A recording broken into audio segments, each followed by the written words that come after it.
फकुर जी ॻाल्हि आहे, सिंधियत जो पैगाम आहे, श्री चंद सुंदराणी जीअ जो थियो सम्मान आहे।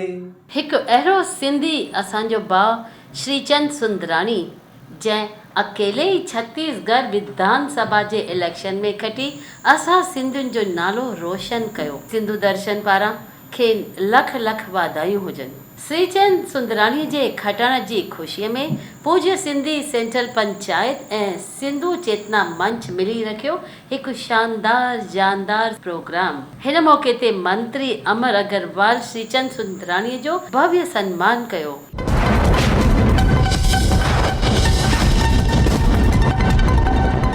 ज़िंदगीअ जे सफ़र में राही राह छॾे विया, पंहिंजनि परावन हर सिंधीअ लाइ सुहिणी सिपूं छॾे विया। यादि कंदा युग युग दादा खे, सिंधियत सॼी ॿधी विया। 12 डिसेंबर जे कार्य ॾींहं ते सिंधियत जा शहदाई दादा ठाकुर चावला ही फ़ानी जहान छॾे ईश्वर जी अखंड ज्योत में लीन थी विया। दादा ठाकुर खे पहिरीं श्रद्धांजलि नए साल जे ॿिए आर्तवार ॾींहुं सीता सिंधु भवन सांताक्रूज़ में दुआ जे रूप में ॾिनी वई, जिते सिंधी मशहूर गायकनि दुआ जा कलाम पढ़िया। दादी पारू चावला हरिनाम जी धुन सां शुरूआत कई। कन्हैया लाल जी, अशोक जैन, घनश्याम ऐं मीनाक्षी वासवानी, गोप ऐं अनिल चंदर ऐं बेबी रितिका दुआ जा कलाम पढ़िया। आरोहीअ पल्लव बि पातो। हिन मौक़े ते डॉक्टर जगदीश लछाणी जे लिखियल किताब दिल जी दुनिया जो बि विमोचन कयो वियो, जिन खे साथ मिलियो वासुदेव निर्मल, मदन जुमानी, लाल हरदासानी ऐं लुधाणी जी जो। अमृता लाल सभिनी जो धन्यवाद कंदे चयो त दादा हर हंधि मौजूद आहिनि ऐं सिंधियुनि जा मेला उहे ई लॻंदा रहंदा जीअं दादा लॻाईंदा हुआ।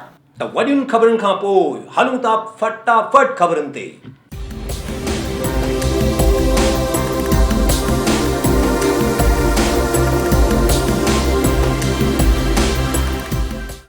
जनवरी ते आबू रोड में ब्रह्म कुमारी संस्था पारां हलंदड़ रेडियो मधुबन 90.4 FM जो टियों जन्म ॾींहुं मनायो वियो। हा साईं, जंहिंमें मुंबई मां आयल सुप्रसिद्ध सूफी गायिका कविता सेठ, जिला कलेक्टर रघुवीर मीणा ऐं न्यायमूर्ति ईश्वर रैया जीअ रेडियो मधुबन खे शुभकामनाऊं ॾिनियूं ऐं उन जी तारीफ़ कई। ख़बर ते नज़र हुई BK कोमल जीअ जी।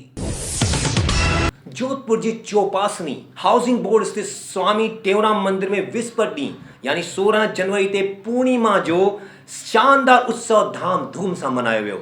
हिन मौक़े ते प्रेम प्रकाश आश्रम ब्यावर जे संत हिमांशुलाल महाराज पंहिंजो प्रवचन ॾिनो।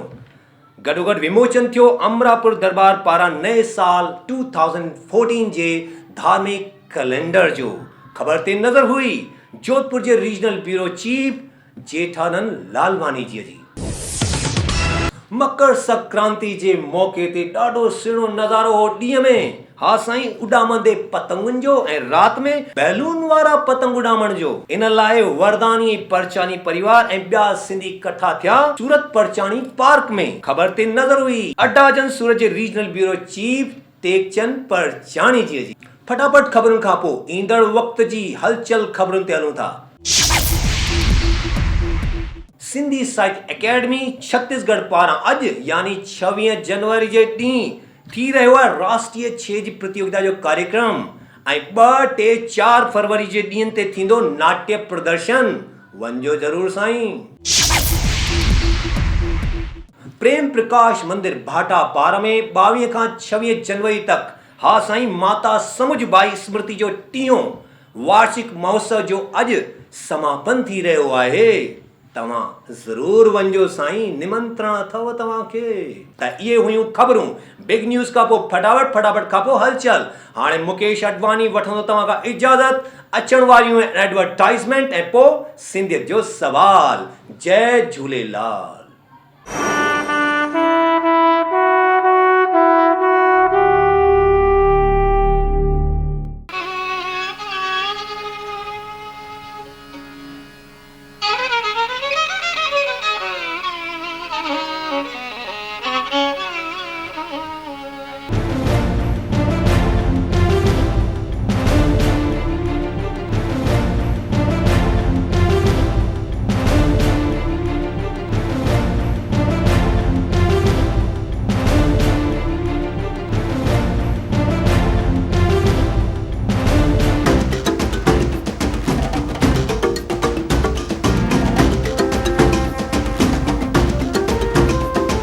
सिंधियत जो सवार। पहिरीं ॼाण वाधाई गणतंत्र दिवस जी मौज छाई। आज़ाद भारत जो पहिरियों संविधान शुरू थियो 26 जनवरी 1950। तंहिं ॾींहुं लागू थियो। आई मीन टू से the constitution of India was implemented on 26 Jain 1950। असां सिंधियुनि लाइ इहा वॾी ख़ुशी ऐं फ़ख्र जी ॻाल्हि आहे त उन संविधान जे पहिरीं मीटिंग में असांजे कुझु नामियारनि बि भाग वरितो हो। ही मुंहिंजो वतन मुंहिंजो वतन मुंहिंजो वतन, ही मुंहिंजो वतन मुंहिंजो वतन मुंहिंजो वतन। मिस्री अखा मिठेरो माखी अखा मिठेरो, कुर्बान तैं वतन तां करियां पंहिंजो तन बदन। ही मुंहिंजो वतन मुंहिंजो वतन मुंहिंजो वतन, ही मुंहिंजो वतन मुंहिंजो वतन मुंहिंजो वतन।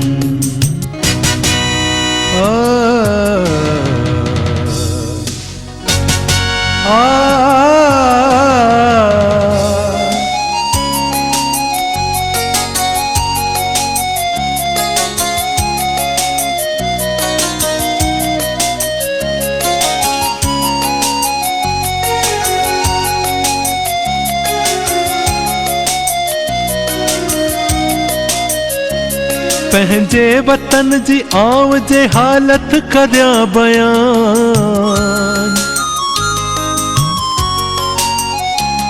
पंहिंजे वतन जी आव जे हालत करियां बयान। सुॾकी पवे ज़मीन हंजू हारे आसमान, दुखड़ा वतन जा सारींदे मुंहिंजो छुले थो मन।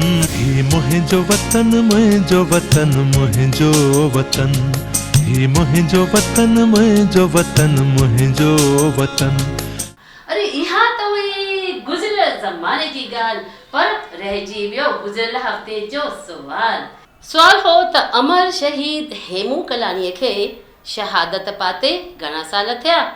ऐं सही जवाब हो ऑप्शन बी 71 साल।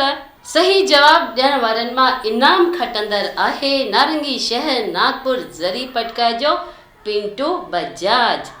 पिंटू बजाज जी तव्हांखे सिंधो दर्शन पारां लख लख वाधायूं हुजनि। फोटो ज़रूरु मोकिलिजो असांखे, जो असीं बि त ॾेखारूं सॼी दुनिया खे।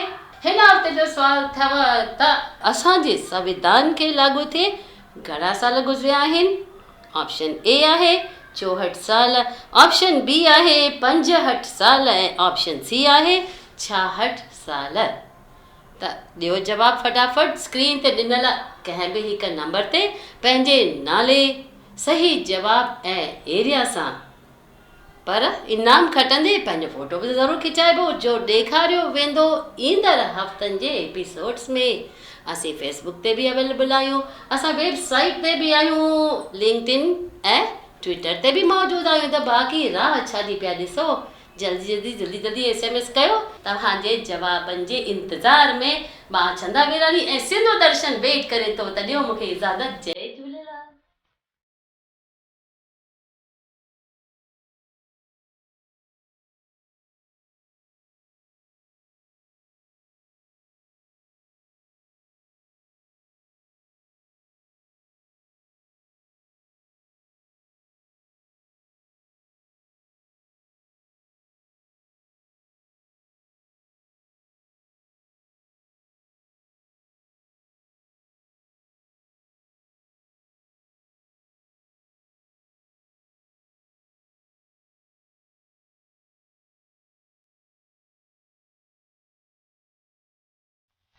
वरन